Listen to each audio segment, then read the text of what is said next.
그날 새벽 지리산은 마치 살아있는 거대한 짐승처럼 울부짖고 있었습니다. 매서운 겨울바람은 날카로운 비명을 지르며 사람의 살을 파고들었고 끝없이 쏟아지는 눈발은 세상의 모든 길을 지워버렸지요. 하늘에서는 하얀 눈송이들이 미친 듯이 춤을 추며 내려왔습니다. 이야기 시작 전 구독과 좋아요는 반핀야담에 큰 힘이 됩니다. 그럼 가슴 벅찬 감동의 옛 이야기 지금 바로 시작합니다. 바람은 골짜기를 타고 돌며 무서운 소리를 냈고 나무들은 무거운 눈의 무게를 견디지 못해 가지를 축 늘어뜨린 채 깊은 밤을 견디고 있었습니다. 숲속 깊은 곳에서는 얼어붙은 나무줄기가 비명을 지르듯 쩍쩍 갈라지는 소리가 들려왔고 그 소리는 고요한 산속에 메아리치며 듣는 이의 마음을 서늘하게 만들었습니다. 이런 날씨에는 산짐승들조차 동굴 깊은 곳에 몸을 숨기고 새들도 둥지 속에서 떨며 따뜻한 봄을 기다리는 법입니다. 하지만 이 깊은 산속에는 오늘도 묵묵히 자신의 길을 걷는 한 사람이 있었습니다. 25살의 젊은 길잡이 돌석은 태어날 때부터 이 지리산 기슭에서 살아왔습니다. 그의 할아버지도 아버지도 모두 이 산의 길을 열고 닫는 길잡이였지요. 돌석은 어린 시절부터 산의 모든 구비구비를 발로 익히고 산짐승들이 남긴 미세한 흔적과 바람의 냄새를 관찰하며 자랐습니다. 마을 사람들은 돌석을 지리산이 낳은 아들이라 부르며 신뢰했습니다. 돌석의 어깨는 산처럼 듬직했고 그의 눈빛은 깊은 계곡물처럼 맑고 흔들림이 없었습니다. 돌석의 오두막은 산 중턱 깎아지른 듯한 큰 바위 아래에 자리 잡고 있었습니다.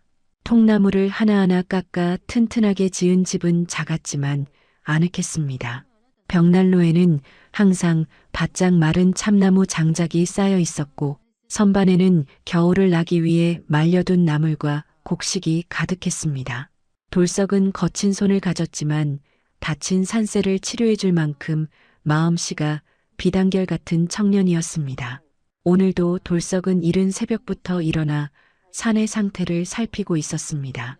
눈이 많이 쌓여 혹시나 길 잃은 사람이 있을까 걱정되었기 때문입니다. 그런데 오늘따라 돌석은 등 뒤가 서늘해지는 기분을 지울 수 없었습니다. 산에서 평생을 살다 보면 생기는 특별한 감각이 있습니다. 무언가 평소와 다른 일이 일어날 것만 같은 묘한 예감이지요. 돌석의 할아버지는 이것을 산신의 숨결이라고 부르곤 했습니다.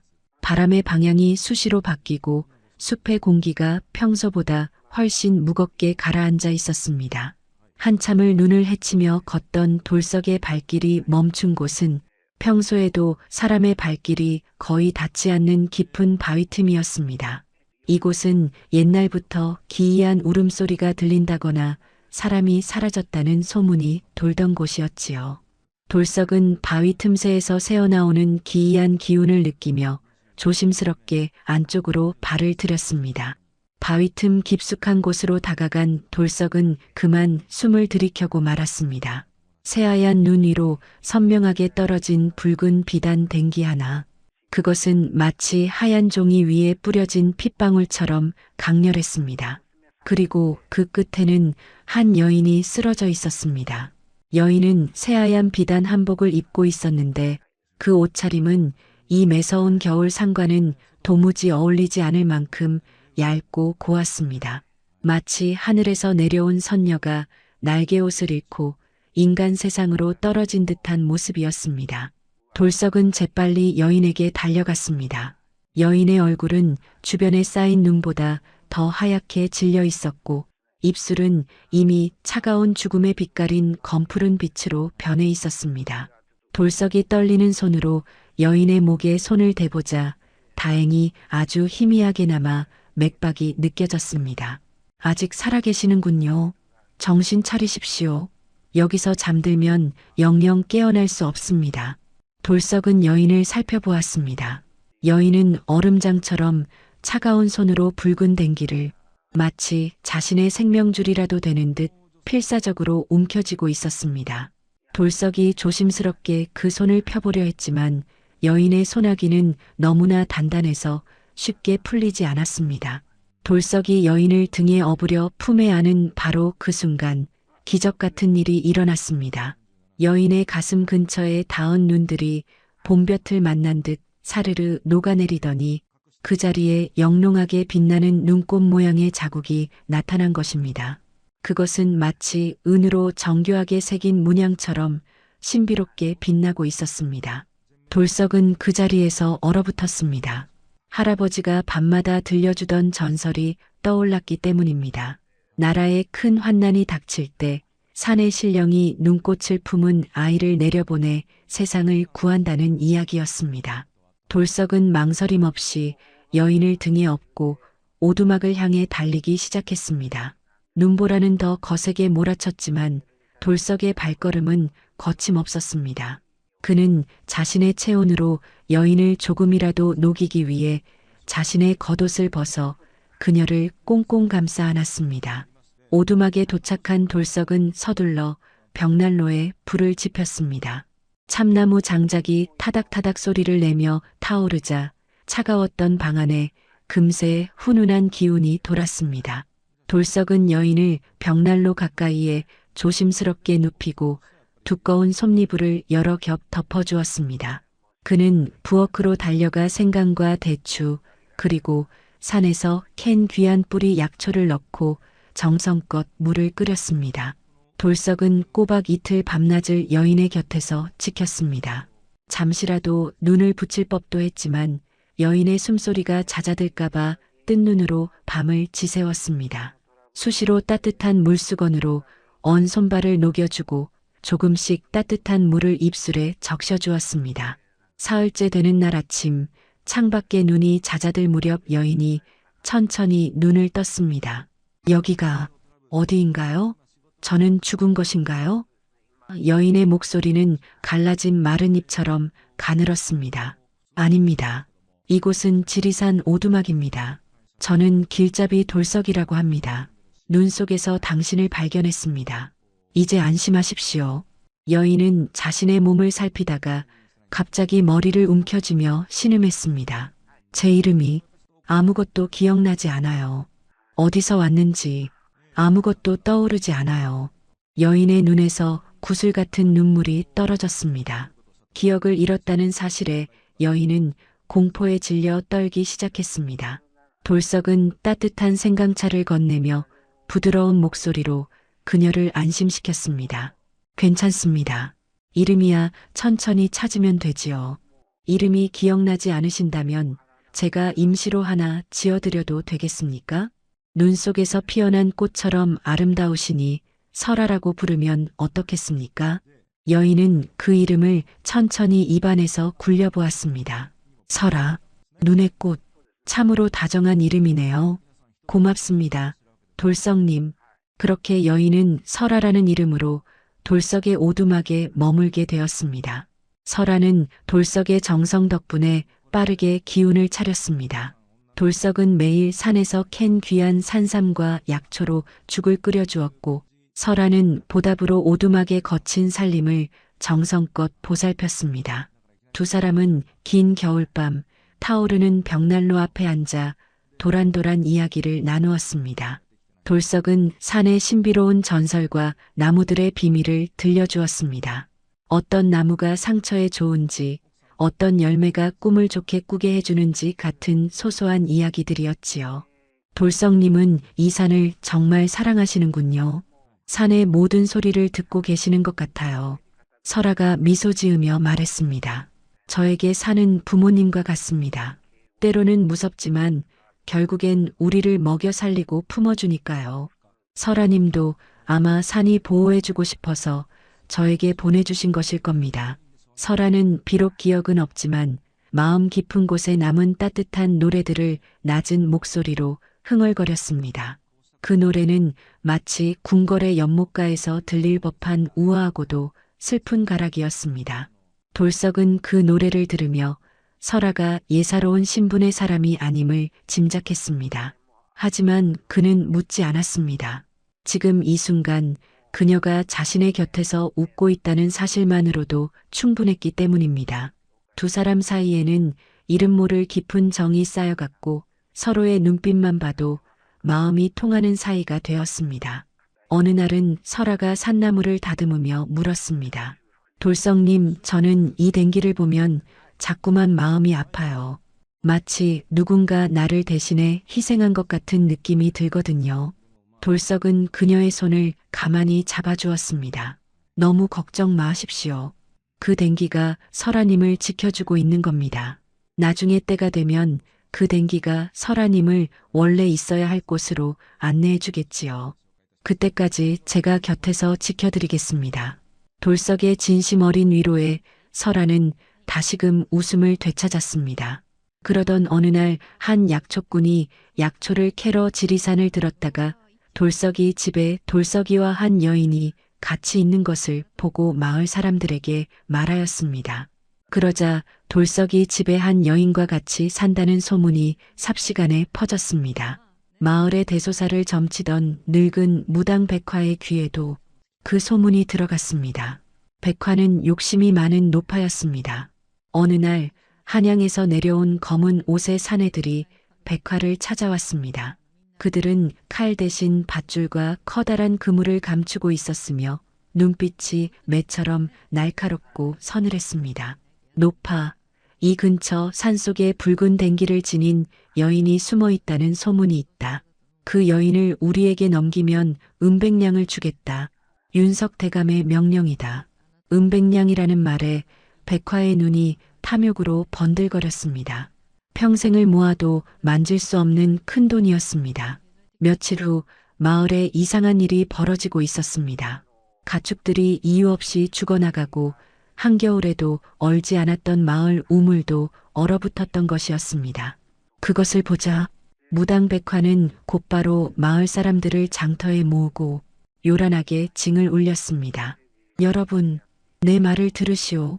지리산에 눈귀신이 들었습니다. 저 돌석이라는 놈이 귀신을 오두막에 숨겨두고 있습니다. 그 여자가 온 뒤로 우리 마을 가축들이 병들고 우물이 얼어붙는 것을 보지 못했습니까?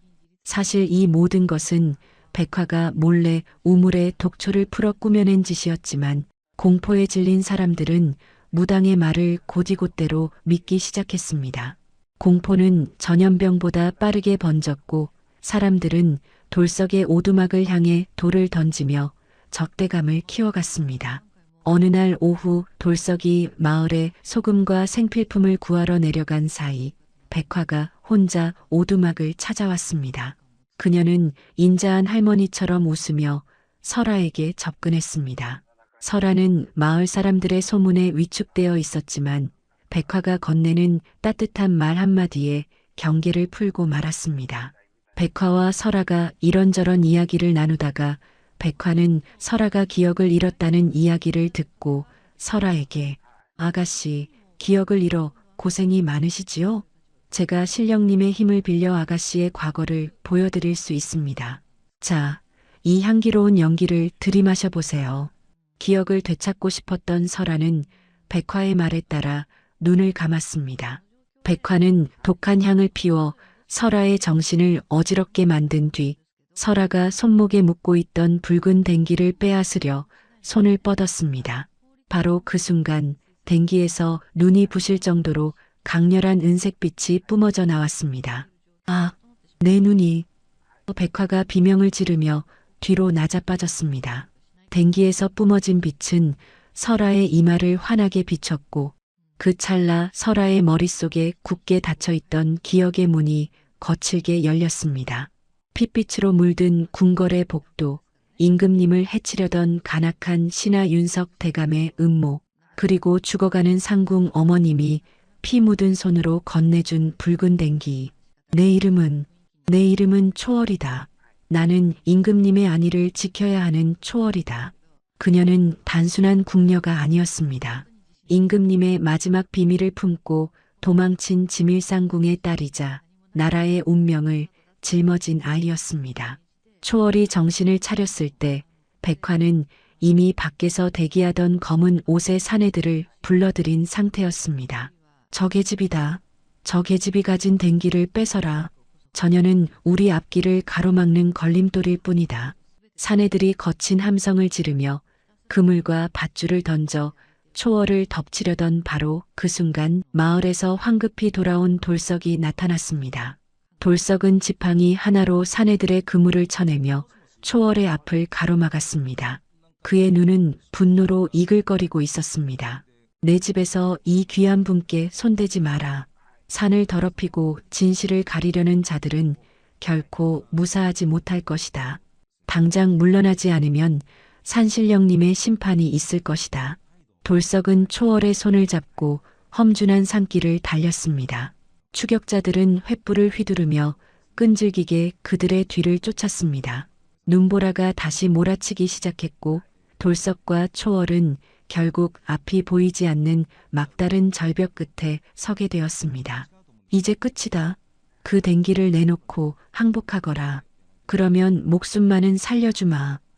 백화가 뒤에서 소리쳤습니다. 초월은 돌석의 따뜻한 가슴에 얼굴을 묻고 눈을 감았습니다. 그녀는 간절히 기도했습니다.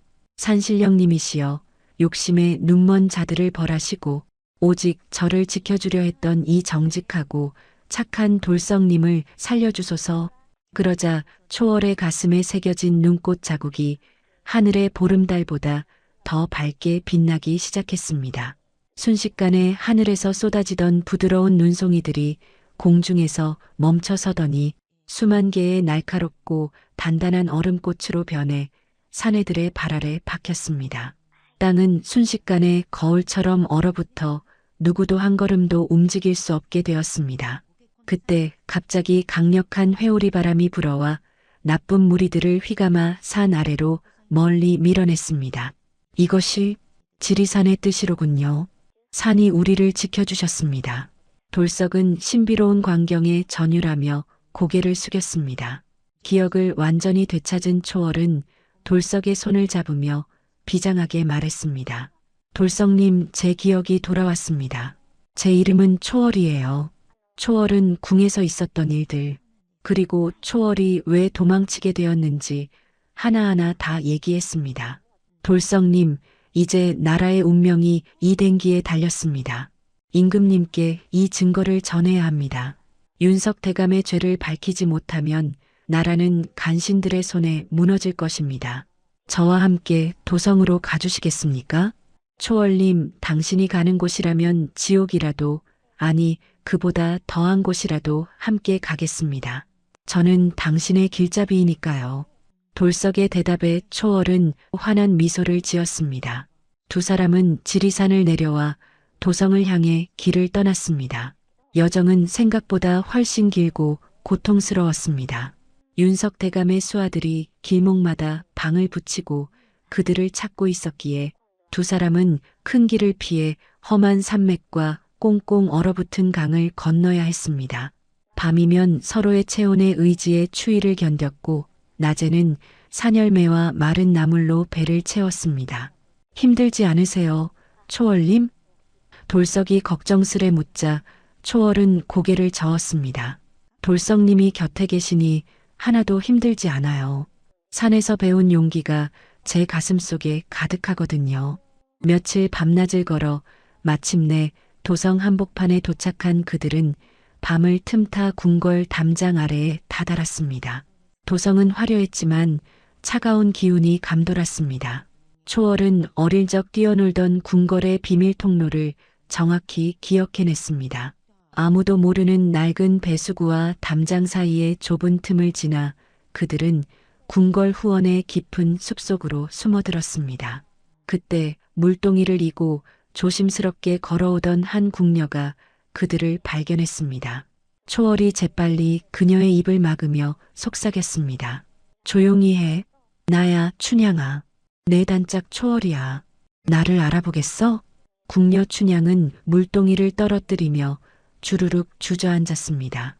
초월 언니, 정말 언니예요? 살아계셨군요. 이 댕기를 보니 정말 언니가 맞네요. 춘향은 초월의 손을 잡고 소리 없이 오열했습니다. 춘향의 도움으로 두 사람은 보초들의 눈을 피해 임금님이 계신 침전 근처까지 잠입할 수 있었습니다. 현재 임금님은 윤석 대감이 매일 올리는 보약이라는 이름의 독약을 먹고 정신이 혼미한 상태였습니다. 초월은 춘향이 밖에서 보초들의 시선을 끄는 사이 돌석과 함께 임금님의 방으로 스며들었습니다. 임금님, 초월이가 돌아왔습니다. 정신을 차리셔야 합니다. 나라를 구하러 제가 왔습니다. 초월은 임금님의 입술에 지리산에서 가져온 맑은 이슬물과 돌석이 챙겨온 약초 물을 적셔주었습니다. 잠시 후 임금님이 희미하게 눈을 뜨셨습니다. 초월은 품속에서 그토록 소중히 지켜온 붉은 댕기를 펼쳐 보였습니다. 댕기 안감에는 윤석 대감의 모든 음모가 미세한 자수로 새겨져 있었습니다. 이것이 그날 밤 내가 지키려 했던 그것이로구나. 장하구나, 초월아. 임금님의 목소리는 약했지만 눈빛만큼은 다시 총기를 되찾으셨습니다. 다음 날 새벽 임금님은 기적처럼 기운을 차려 조정에 나타나셨습니다. 윤석 대감은 임금님이 곧 승하하실 것이라 믿고 왕위를 찬탈할 마지막 준비를 마친 상태였습니다. 윤석 대감, 그대가 나에게 올린 약의 맛이 아주 달더군. 그런데 그 안에 든 이 검은 진실은 어떻게 설명할 것이오? 임금님이 붉은 댕기를 높이 들어 보이자 조정은 찬물을 끼얹은 듯 고요해졌습니다. 그때 초월이 당당하게 조정 안으로 걸어 들어왔습니다. 춘향과 돌석도 그 뒤를 따랐습니다. 초월은 댕기에 새겨진 내용을 소리 높여 읽어내려갔습니다. 대감, 제가 직접 보고 적은 것인데 어찌 거짓이라 하십니까? 이 댕기가 곧 임금님의 목숨이자 나라의 명맥입니다. 윤석은 초월을 보자 얼굴이 흑빛으로 변하며 주저앉았습니다. 임금님의 명령으로 즉각 수색이 시작되었고 댕기에 적힌 장소에서 윤석의 음모가 담긴 밀서들이 쏟아져 나왔습니다. 결국 윤석과 그 일당은 밧줄로 꽁꽁 묶여 끌려나갔습니다. 백화무당 역시 마을에서 체포되어 죗값을 치르게 되었습니다. 나라의 거대한 위기가 해결되자 궁궐에는 다시 평화로운 아침이 찾아왔습니다. 임금님은 몸을 완전히 회복하셨고 초월에게 나라를 구한 공로로 큰 상을 내리려 하셨습니다. 초월아, 내가 이 나라의 기둥을 지켰구나. 원하는 것은 무엇이든 말해보거라. 궁궐에서 가장 높은 상궁의 자리를 내어주랴. 아니면 고관대작의 딸 부럽지 않은 신분과 큰 집을 내리랴. 초월은 잠시 조정 문 밖에서 자신을 묵묵히 기다리는 돌석을 바라보았습니다. 돌석은 여전히 낡은 무명옷을 입고 있었지만 그의 눈빛은 산의 전기처럼 맑았습니다. 초월은 임금님께 깊이 절을 올렸습니다. 임금님, 과분한 은혜이오나 저는 궁궐의 화려한 비단 옷보다 지리산의 하얀 눈송이가 더 그립습니다. 저를 지켜준 저 정직하고 따뜻한 돌석님과 함께 산으로 돌아가 소박하게 살고 싶습니다. 임금님은 처음엔 아쉬워하셨으나 두 사람의 진실한 사랑을 보고 미소 지으셨습니다. 그래, 진정한 행복은 자리에 있는 것이 아니지. 너희의 사랑이 지리산의 눈꽃처럼 영원히 시들지 않기를 바란다. 춘향은 눈물을 훔치며 언니의 행복을 빌어주었습니다. 초월과 돌석은 다시 지리산 오두막으로 돌아왔습니다. 마을 사람들은 이제 초월을 눈꽃 선녀라 부르며 따뜻하게 환영했습니다. 백화무당이 사라진 마을은 예전의 순박하고 평화로운 모습을 되찾았고 돌석은 예전처럼 산의 길을 열고 닫는 훌륭한 길잡이로 살았습니다. 두 사람은 산 중턱의 작은 오두막을 조금 더 튼튼하고 아늑하게 고쳐지었습니다. 봄이 오면 꽃을 심고 겨울이 오면 두 사람은 벽난로 앞에 앉아 서로의 손목에 붉은 댕기를 나누어 묶었습니다. 그 댕기는 이제 고통의 기록이 아니라 서로를 위해 목숨을 걸었던 가장 뜨거운 사랑의 증표가 되었습니다. 신기하게도 매년 첫눈이 내리는 날이면 오두막 주변에는 여전히 영롱한 은빛 얼음꽃들이 가득 피어났습니다. 사람들은 그것을 보며 사랑이 진실하고 정직하면 하늘도 매년 꽃을 피워 축복한다고 말했습니다. 세월이 흘러 두 사람에게는 눈처럼 맑은 눈동자를 가진 아이들이 생겼습니다. 초월은 아이들을 품에 안고 말해주곤 했습니다. 얘들아, 세상에서 가장 강한 힘은 칼이나 권력이 아니란다. 정직한 마음과 서로를 믿어주는 따뜻한 사랑이지. 그것만이 인생의 가장 추운 겨울과 눈보라를 이겨내게 한단다. 돌석과 초월의 이야기는 입에서 입으로 전해져 지리산의 가장 아름다운 전설로 남았습니다. 지금도 첫눈이 오는 날 지리산 깊은 곳을 유심히 보면 서로를 지켜주는 두 사람의 따뜻한 등불빛이 창가에서 은은하게 새어나온다고 합니다. 인생의 차가운 겨울을 지나고 계신가요? 앞이 보이지 않는 눈보라 속에서도 여러분을 위해 등불을 밝혀줄 누군가가 반드시 곁에 있을 것입니다. 초월의 용기와 돌석의 정직함이 여러분의 삶에도 눈꽃처럼 아름답게 피어나길 기원합니다. 구독과 좋아요, 알림 설정은 새로운 이야기를 만드는데 큰 힘이 됩니다. 긴 이야기 끝까지 들어주셔서 감사합니다.